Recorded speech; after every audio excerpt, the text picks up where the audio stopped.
జగన్మోహన్ రెడ్డి గారు వెన్నుపోటు దినం అని చెప్పి ఒక కొత్త డ్రామాకు తెరలేపినాడు. వెన్నుపోటు దినమట. ఎవరిని వెన్నుపోటు పొడిచారని చెప్పి నేను ఈ సందర్భంగా జగన్మోహన్ రెడ్డి గారిని అడుగుతా ఉండా. అయ్యా, చరిత్ర పుట్టినప్పటి నుంచి మీ వైఎస్ ఫ్యామిలీ వెన్నుపోట్లను పేటెంట్ రైట్లుగా తీసుకునింది. గొడ్డలిపోట్లు ఇవన్నీ చూస్తే దొంగ అని దొంగతనం చేసినవాడు దొంగ అని అరిచినట్లుంది. వెన్నుపోట్లు మీ నాన్న తాతల కాలం నుంచి స్టార్ట్ అయింది. మీ తాత వైఎస్ రాజారెడ్డి గారు ఎవరి దగ్గర అయితే మంగంపేట మైన్స్లో వెంకట నరసయ్య అనే వ్యక్తి దగ్గర పనిచేస్తున్నాడో ఆ వ్యక్తినే హత్య చేసి మంగంపేట మైన్స్ను లాక్కున్నది వెన్నుపోటు కాదా అని అడుగుతూ ఉండా. మరి కాంగ్రెస్ పార్టీ అంత పెద్ద పొజిషన్ ఇస్తే మీ తండ్రి గారు రాజశేఖర రెడ్డి గారు ఆ రోజు పివి నరసింహారావు మీద, ప్రధానమంత్రి మీద చెప్పులు వేసిన విషయం వెన్నుపోటు కాదా అని అడుగుతూ ఉండా. మరీ ఈ ముఖ్యమంత్రి జగన్మోహన్ రెడ్డి గారు, మాజీ ముఖ్యమంత్రి గారు సొంత చెల్లెల ఆస్తులు లాక్కొని మరి చెల్లెలను నడి రోడ్డు మీద వదిలేసినట్టు వెన్నుపోటు కాదా అని అడుగుతూ ఉండా.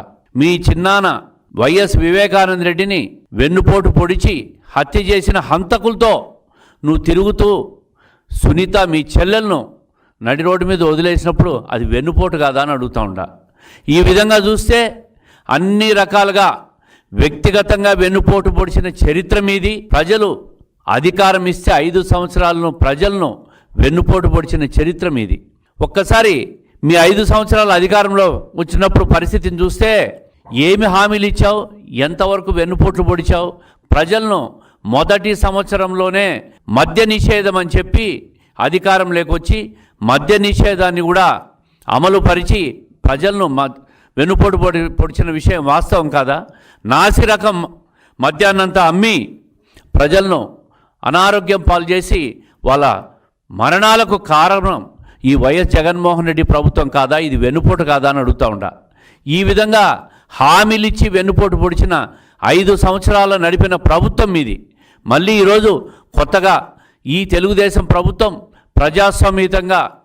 ప్రజాస్వామ్యబద్ధంగా అధికారం లేకొచ్చి 1 సంవత్సరంలోనే 70% హామీలు అమలు చేసిన ఈ ప్రభుత్వం మీద మీరు వెన్నుపోటు దినంగా ప్రకటిస్తారా? వెన్నుపోటు అనేది మీ పేటెంట్ రైట్స్, మీతోనే ప్రారంభమైంది. ప్రతి అంశంలో నీ వ్యక్తిగత జీవితంలో వెన్నుపోట్లే, ప్రజలకు 5 సంవత్సరాలు అన్ని రకాలుగా కూడా వెన్నుపోటు పొడిచిన ప్రభుత్వం ఏదైనా ఉందంటే అది వైఎస్ఆర్ కాంగ్రెస్ ప్రభుత్వం అని చెప్పి, అది జగన్మోహన్ రెడ్డి గారు తీసుకున్న పేటెంట్ రైట్ అని చెప్పి ప్రజలకు మీ ద్వారా తెలియజేస్తూ ఉండా.